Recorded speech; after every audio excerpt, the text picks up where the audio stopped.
आ गया चुनाव, बच गया चुनावी बिगुल। ऐसे में अपनी नई पार्टी का ऐलान करके हिंदू महासभा संत महासभा अध्यक्ष आचार्य चक्रपाणी जी ने अपनी नई पार्टी का ऐलान कर दिया है। क्या उनको बाकी पार्टियों पे भरोसा नहीं है? ऐसे में उन्होंने अपनी नई पार्टी का ऐलान किया है। क्या है उनकी नई पार्टी का उद्देश्य, आइए जानते हैं खुद चक्रपाणी जी महाराज से। चक्रपाणी जी महाराज, क्या है आपकी पार्टी का उद्देश्य? क्यों आपने बनाई नई पार्टी? देखिए, प्रत्याशी हमने खड़ा किया है। पार्टी तो पुरानी है लेकिन प्रत्याशी इस बार मैंने खड़ा किया है। साउथ से लेके पूरब से लेके उत्तर से लेके दक्षिण हर दिशाओं में हमारे सैकड़ों प्रत्याशी खड़े हो रहे हैं और उनका मूल उद्देश्य है कि गोरक्षा केंद्रीय कानून बने, जो अभी तक नहीं बना। और तमाम ऐसी चीज़ें हैं, जैसे राम मंदिर का केस हमने स्वयं लड़ा। President all India Hindu Mahasabha स्वामी चक्रपाणी महाराज के नाम से सुप्रीम कोर्ट में भी मैं पक्षकार था और लंबी लड़ाई लड़ा, लेकिन बड़े दुर्भाग्य की बात है कि राम मंदिर में हमें निमंत्रण भी नहीं मिला। तो ये कई चीज़ें विषय हैं, उनको लेके जनता के बीच में जाना हमारा उद्देश्य था। इसीलिए परिप्रेक्ष्य में जो लोग चुनाव लड़ना चाहते थे हिंदुत्व के मुद्दे पे, तो जिन्होंने हमारे यहाँ उन्होंने अप्लाई किया, उन्होंने जितने लोगों ने अपना पत्र दिया, तो उसमें से वरीयता के आधार पे उनकी चुनाव किया गया और उनको मैदान क्षेत्र में वो गए हैं और चुनाव लड़ रहे हैं। तो बाकी पार्टियां भी हैं, आपको क्या लगता है कि जो आपने उद्देश्य लेके अपनी पार्टी बनाई है, क्या आपका उद्देश्य उन पार्टियों से पूरा नहीं हो रहा है? नहीं, देखिए, हमारा आप जानते हैं कि हिंदू महासभा का उद्देश्य तो राष्ट्र रक्षा, धर्म रक्षा, गौरक्षा है। हमारी कहीं ना कहीं निश्चित रूप से हमें देख सकते हैं कि आप गोरक्षा केंद्रीय कानून अभी तक नहीं बना है, जबकि गोरक्षा कानून बनना चाहिए। और तमाम ऐसी विसंगतियां हैं, आप देखिए, जो अभी देखने को मिल रही है।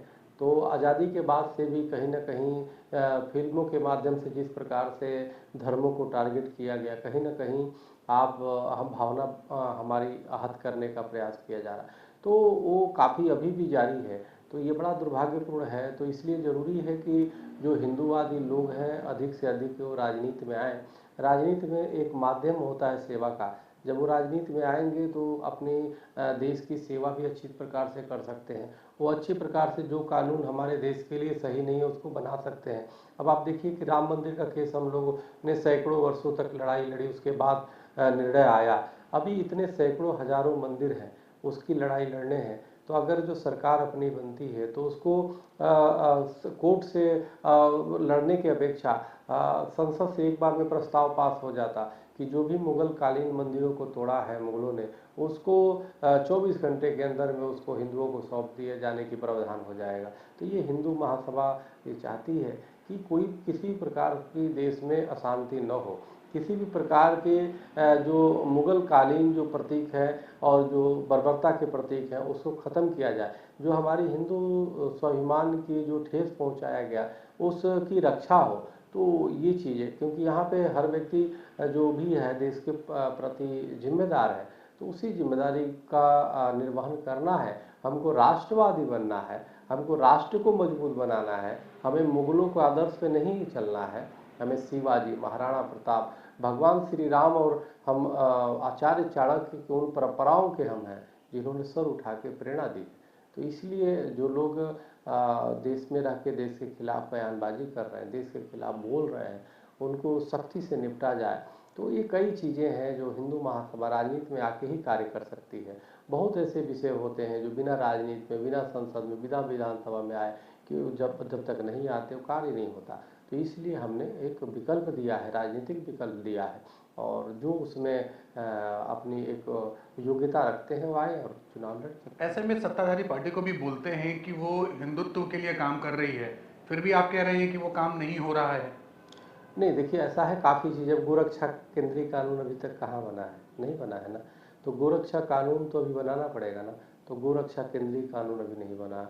और कई ऐसे विषय हैं जिसपे समान नागरिक संहिता पूरे देश में भी लागू नहीं हुआ।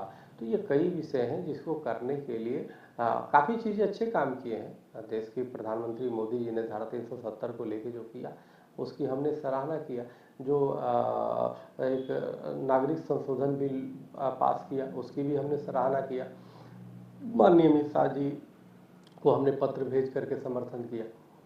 कई विषय हैं जो कर रहे हैं। लेकिन अगर हिंदू महासभा आती है तो उसमें और बल मिलेगा, उस कार्य में और गति मिलेगी और हम अच्छे से कर सकते हैं। नहीं तो क्या कह रहे हैं, हिंदू महासभा बीजेपी की सिस्टर कंसर्न बन के काम, सत्ताधारी पार्टी के सिस्टर कंसर्न बन के काम करेगी, या अपनी एक पैरेलल पार्टी है कि नहीं हम प्रमुखता से उन चीजों को नहीं, उठाएंगे और आगे बढ़ेंगे? नहीं नहीं, हमारी तो एक अलग से ही है, हमारी बनती है। तो हम जो और भी चीज़ों में विलम्ब हो रहा है, 10 वर्षों में अगर जो हिंदू महासभा होती तो 1 वर्ष के अंदर में गोरक्षा कानून बना देती, 1 वर्ष के अंदर में बहुत चूल परिवर्तन कर देती। तो हिंदू महासभा का होना बहुत जरूरी है, नहीं, आपका मतलब है हिंदू महासभा प्रमुखता से सबसे पहले गौरक्षा कानून के लिए ही लड़ रही बिल्कुल है? सबसे पहला काम कि केंद्रीय गोरक्षा समिति, संसद से केंद्रीय गोरक्षा कानून बनाना, और ये ताकि गौ को राष्ट्रीय प्राणी घोषित किया जा सके। और नोटों पे गांधी जी के जगह पे गाय की तस्वीर हो, ये बहुत ज़रूरी है, क्योंकि गाय हमारी विश्व की माता है। तो इसलिए हमें चाहते हैं कि गौ को राष्ट्रीय प्राणी घोषित किया जाए, और गौ की जो है फोटो जो है गांधी जी के जो नोटों पे रखते हैं उसके जगह पे हो। अशोक स्तंभ और गांधी जी की जगह गऊ की फोटो लगाई जाए। बिल्कुल लगाया जाए, क्योंकि तो महाराज जी ऐसा नहीं है कि हमारा जो देश है वो मतलब बहुसामाजिक देश है, तो मतलब बहुत सारे समाज हैं उसमें, और हम खाली गाय को लेके चलेंगे तो बाकी समाजों में जहाँ पे उनका विरोध चल रहा है गाय के लिए, बहुत तो अच्छा आपको प्रश्न लगता है। नहीं है कि इसमें कहीं फिर से बहुत ही झगड़ा हो जाएगा? हाँ, बहुत अच्छी प्रश्न किया। देखिए, माँ माँ होती है, चाहे किसी की माँ। गौ माँ विश्व की माँ है, गाओ विश्व से मातरा। गाय के प्रति हर व्यक्ति सम्मान करता है, गाय का दूध हर व्यक्ति पीता है। और महात्मा गांधी स्वयं कहा करते थे कि हमारी जब सरकार देश आज़ाद होगा तो सबसे पहला हमारा काम होगा गौ हत्या बंद करना, गौ पे राष्ट्रीय कानून बनाना। लेकिन कांग्रेस रही, कांग्रेस निकम्मी पार्टी थी, उन्होंने कुछ नहीं किया, जिसका परिणाम आज देख रहे। तो गांधी के सिद्धांतों पे तो खुद नहीं चले कांग्रेसियों ने। तो इसलिए गांधी जी अगर होते तो सबसे पहले गोरक्षा कानून लागू करते और हिंदी को राष्ट्र वो करते, लागू कर देते। तो इसलिए मेरा ये मानना है कि गांधी जी की जगह पे गौ माता का तस्वीर होना चाहिए और गौ को राष्ट्रीय प्राणी घोषित करना चाहिए, और हिंदू महासभा आएगी तो सबसे पहले काम यही करेगी। क्या नाम है आपकी पार्टी का? अखिल भारत हिंदू महासभा के माध्यम नहीं, से। जो आपने चुनावी पार्टी हाँ, बनाई, यही अखिल भारत हिंदू यही महासभा। यही नाम है उसका।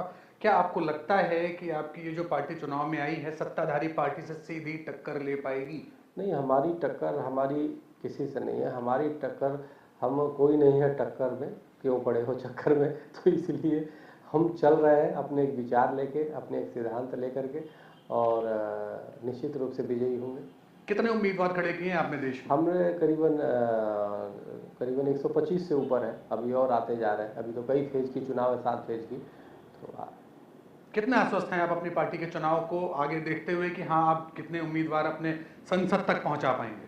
काफ़ी, हम तो चाहेंगे कि हमारी पूर्ण बहुमत की सरकार बने, और फिर जो है आपको पार्टी देंगे, आपको देखिए गोरक्षा कानून बनाएंगे, और फिर बहुत चूल परिवर्तन होगी। सत्ता में आने के लिए क्या आप किसी सत्ताधारी पार्टी से या किसी और प्रमुख पार्टी से गठबंधन करना पड़े तो उसके लिए क्या तैयार हैं नहीं, या करेंगे? नहीं, गठबंधन का कोई वो नहीं है, और हम स्वतंत्र रूप से हैं, स्वतंत्र लड़ेंगे। और अगर जो हमारे विचारों से सहमत है, अगर जो वो करता है तो उस पर विचार करेंगे। कोई घोषणा पत्र जिसमें आप कुछ और नई चीजें डालना चाहते हैं? गौरक्षा कानून तो आया। हाँ, घोषणा पत्र में अभी बन रहा है, घोषणा पत्र भी जो बहुत जल्द ही दे देंगे, और आप मीडिया के सामने लाया जाएगा। क्या आपके पास भी कोई फ्री की रेवड़ी है जो बाकी पार्टियां दे रही हैं और आप भी चाहते हैं कि हम भी कुछ ऐसा दें ताकि लोग आपकी तरफ आकर्षित हों? नहीं, देखिए ऐसा है, मूल विषय यह है कि अगर जो हमारी सरकार बनती है तो एक तो जो अग्निवीर योजना है उसको निरस्त करके उसके जगह पे हम युवाओं को आज एक रोजगार की गारंटी देंगे, और साथ में आर्मी में पूरे जो सेवा होती है पूरे जीवन की 4 साल का ख़त्म करके पूरे हम लागू करेंगे, और उनको पूरी भत्ता होता साथ देंगे। दूसरी हम लोगों ने ये किया है कि जो भी 60 वर्ष से ऊपर के लोग हैं उनको बसों और ट्रेनों में निःशुल्क यात्रा की व्यवस्था देंगे, जो सीनियर सिटीजन है, जो पहले छूट भी मिलता था लेकिन वो छूट भी ख़त्म कर दिया गया। और तमाम और भी कई प्रकार की योजनाएं हैं जो किसी भी प्रकार का जो है ये अगर जो दंगे करने वाले स्थिति हैं या दंगे करते हैं उनके ऊपर सख्ती से कार्रवाई होगी। किसी भी प्रकार के जिहादी मानसिकता के लोग हों या कट्टरपंथी कोई भी विचारधारा हो उसको स्वीकार नहीं किए जाएंगे। राष्ट्र सर्वोपरि होगा और राष्ट्र के में अशांति फैलाने वाले लोगों पे कठोर कार्रवाई होगी और तमाम इन विषयों पे महिलाओं को विशेष सम्मान मिलेगा। नहीं तो और सत्ताधारी पार्टी भी महिलाओं को सम्मान दे रही है, आरक्षण दे रही है, कई जगह से महिलाओं को आगे लाया जा रहा है, संसद में भी अच्छा स्थान दिया गया है उनको। नहीं, शायद हमारी हिंदू महासभा उससे ज़्यादा देगी और उनसे ज़्यादा सुविधाएं देगी, उनसे ज़्यादा महिलाओं का सम्मान देगी। जितना उन्होंने दिया है वो ठीक है, अच्छी बात है दिया हो तो, लेकिन अगर जो उन्होंने 10% दिया है तो हमारी 40% हम देंगे और इस क्योंकि बराबरी का अधिकार देंगे। नारी शक्ति को आगे और बढ़ाएंगे बिल्कुल, आप। नारी शक्ति को बराबर का अधिकार देंगे और संसद, विधानसभा, लोकसभा और नौकरियों में विशेष रूप से हम उनको स्थान देंगे और वो पुरुषों से कम नहीं है, सब बराबर। अभी आपने अग्निवीर के बारे में बात करी, 4 साल की गवर्नमेंट उनको सुविधा दे रही है, उसमें से जो अच्छे लोग हैं उनको वो रेगुलर कर रही है, जो रेगुलर जाना चाहते हैं। क्या खराबी दिखती है आपको? आर्मी में जाने वाले हर व्यक्ति अच्छा होता है, स्वेच्छा से अगर कोई नौकरी छोड़े तो अलग विषय है। नहीं तो सरकार ने ये बोला ना कि अगर उसमें से कोई काबिल होगा तो उसको ले जाएंगे और काबिल नहीं होगा तो उसको हटा देंगे। नहीं, उसमें देखिए जो भी भर्ती होगा वो अस्थाई भर्ती हम करेंगे, जो छोड़ना चाहता है वो अलग विषय होता है, लेकिन अस्थाई भर्ती करेंगे। अस्थाई भर्ती ज्यादा अच्छी होनी जी, अस्थाई से हमारी सेना मजबूत होती है। आपके ऊपर कट्टर हिंदुत्व का टैग लगा हुआ है, ऐसे में क्या लगता है कि और गैर समाज के लोग या मुस्लिम समाज के लोग आपसे जुड़ पाएंगे या आप उनको साथ नहीं लेके चलेंगे तो क्या आपकी पार्टी स्टैब्लिश हो पाएगी? नहीं, मैं मुस्लिम के कभी खिलाफ नहीं रहा। अब मैं कभी किसी वो पे नहीं, हमारी वैचारिक मतभेद भले हो सकते हैं और व्यक्ति से वैचारिक मतभेद होते हैं हमारे। अगर जो मैं कहता हूँ कि 1991 एक्ट ख़त्म किया जाए, क्योंकि कांग्रेस द्वारा बनाया गया एक जानबूझ के हिंदुओं को गुलाम बनाने वाला है, तो इसमें मैं अपने अधिकार की बात कर रहा हूँ, धार्मिक अधिकार की बात कर रहा हूँ, वो ख़त्म होना चाहिए। हिंदू महासभा ही तो ख़त्म करेगी और देश में सभी बच्चों को निःशुल्क शिक्षा और चिकित्सा की व्यवस्था होनी चाहिए, ये देश की जिम्मेदारी है। बुजुर्गों को शिक्षा चिकित्सा की व्यवस्था होनी चाहिए, जिम्मेदारी है। सभी आप देखिए इलेक्ट्रॉल बॉन्ड के रूप में अनेक करोड़ों अरबों रुपए आ रहे हैं पार्टियों को, वो देश की जनता में अगर जो हिंदू महासभा आती है तो उसको वितरित करेगी और तमाम चीज़ें हैं जो वो करे। देश में एक देव निंदा कानून भी बनाएंगे, कोई भी देवी देवताओं का अपमान करता है उसको सजा होगी। इस निंदा कानून जैसे पाकिस्तान में है उसी के तर्ज पे यहाँ देव निंदा कानून बनेगा, ताकि कोई संतों का, कोई देवी देवताओं का, कोई मठ मंदिरों का या कोई और भी मजहब संप्रदाय किसी का कोई अपमान न कर सके। कोई भी इस तरह की करता है तो उसे कठोर से कठोर सजा दी जाए। आचार्य जी, अपनी बात बेबाकी से हमारे साथ साझा करने के लिए आपका बहुत बहुत धन्यवाद। बहुत